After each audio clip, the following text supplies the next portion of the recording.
I love Xbox. I like what Xbox has been offering in terms of games. I might not ever agree with what they're doing in terms of not having exclusives and things like that. I think you need games and you need things that drive people to your platform and differentiate your platform from others. But with that being said, Sony's doing some of this as well, and we'll see what the future holds. I mean, obviously these companies want to make money, and even though they're already making more money than they ever have, it's like that's never good enough. That's the kind of strange things about business.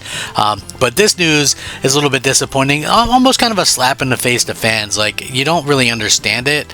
At least I don't. I think this is kind of strange, to say the least.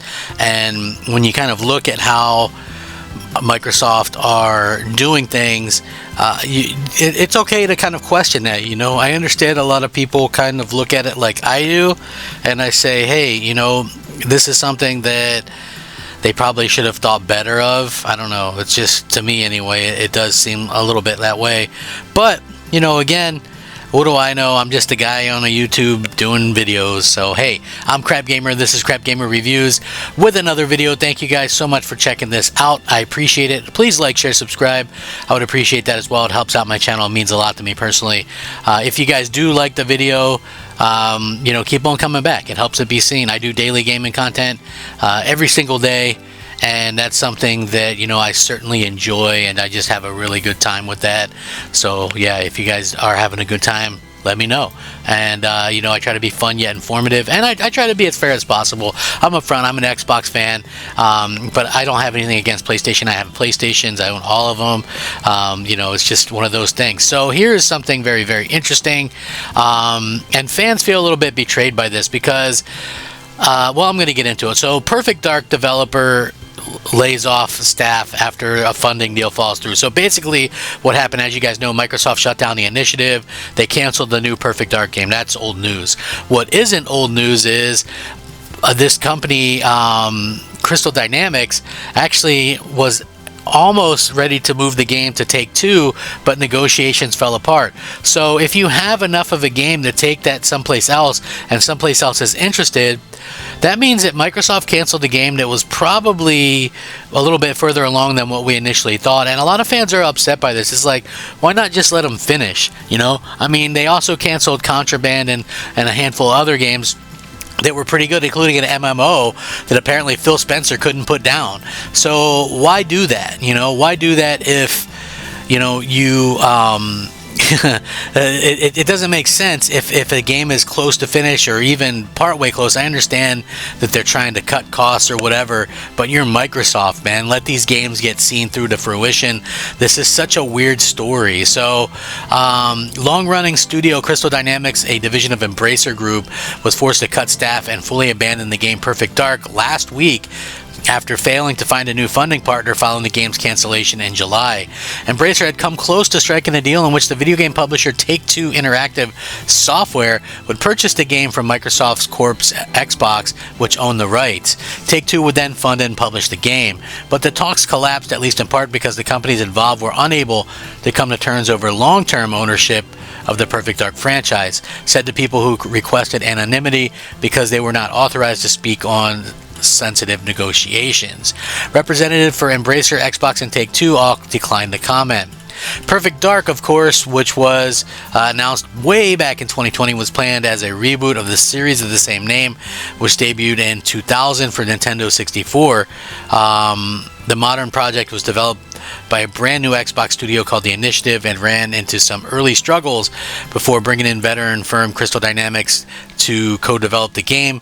A trailer revealing the game in 2024 was well received, and the studio hired a new director shortly afterwards. So, again, also The Initiative was completely shut down. That studio, which was announced in, 2018, never did, a single game, never got anything out there. I mean, that's crazy to me that they didn't get anything out the door in the entirety of their existence. It's extremely weird, to say the least. But, what can you do? At this point, it's like, Microsoft has a problem with, I believe they still have a really problem with, mismanagement and things like that. And it's like, and it's weird to me that, and I'm not like a monger or anything like that, or think that everybody should lose their jobs, but it's weird to me that like the person in charge of Everwild, for example, at Rare, that game got canceled. Rare has not done anything in forever, and the person that was leading that is now like the head of Xbox Studios or something, or like the head of team management or something. Like, these people keep falling upwards, and it doesn't make any sense to me why that keeps happening. It's so strange to me that this is something that keeps happening to Microsoft. And it seems like, I know other games get canceled and there's things all across there, but it's like Microsoft's seem way more public. So in July, as part of mass layoffs, Xbox shut down the initiative and said publicly that it was canceling Perfect Dark. The developers of the game were given the opportunity to find funding elsewhere. Leadership at the initiative and Crystal Dynamics spent the following 2 months hunting for a publisher and wound up in negotiations with several parties. Take-Two, the company behind the 2K and Rockstar labels, was interested in funding the game, but the deal fell through. And as a result, last week, Crystal Dynamics said it was laying off an unspecified number of staff, although the company didn't explain why. Last year, Xbox also announced plans to shut down Japanese studio Tango Gameworks, maker of Hi-Fi Rush, but wound up instead making a deal for the publisher, Crafton Inc., to salvage the company and purchase the Hi-Fi Rush IP. So, again, a lot of Xbox fans are upset about this. The reason why is, pretty obvious. If a game could be bought and was in a state to be bought and, published by someone else, why didn't Microsoft do that? You know what I mean? It seemed like maybe it wasn't as disastrous as people thought, and we did get some information after it was canceled originally that that slice that we saw was actual thing. I mean, there was some tricks to it or whatever, but that it was some real footage from the game itself and things. So again, I can totally understand how some Xbox fans feel kind of betrayed over that. Personally, it's like, I wasn't super in love with that version of Joanna Dark, and I've kind of made that clear. But again, I do think that it's one of those things where, to each their own. The game could have still came out looking good. That's an odd thing, an odd thing to kind of happen the way that it has. And Microsoft has a lot of things that they can do differently, I think, in the game of the stratosphere. Certainly all these cancellations and things aren't really helping anyone or doing anything for anybody. So again, it's just one of those things where I know a lot of people just like, and that's, I think, what makes me different. I'm an Xbox fan, but I'm going to call out the BS.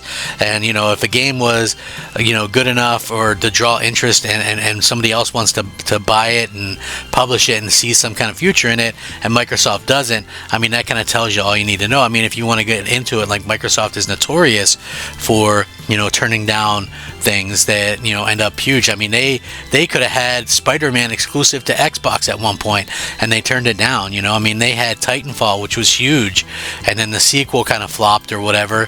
Microsoft should have bought that, and should have bought that company. Microsoft should have bought BioWare when they seen that happening. You know what I'm saying? It's like, you get the first Mass Effect, you have Jade Empire. BioWare is huge for you. They put out KOTOR, which was a huge hit. And then at the same point, they let BioWare get bought out and destroyed by EA. So, things happen. I know all of us are probably kind of looking at this and thinking to ourselves, hey, what can you do? But at the end of the day, I can understand people's feelings towards Xbox with this. Microsoft did kind of slap us in the face just a little bit, and I can understand that. Hopefully the games that are still coming are good.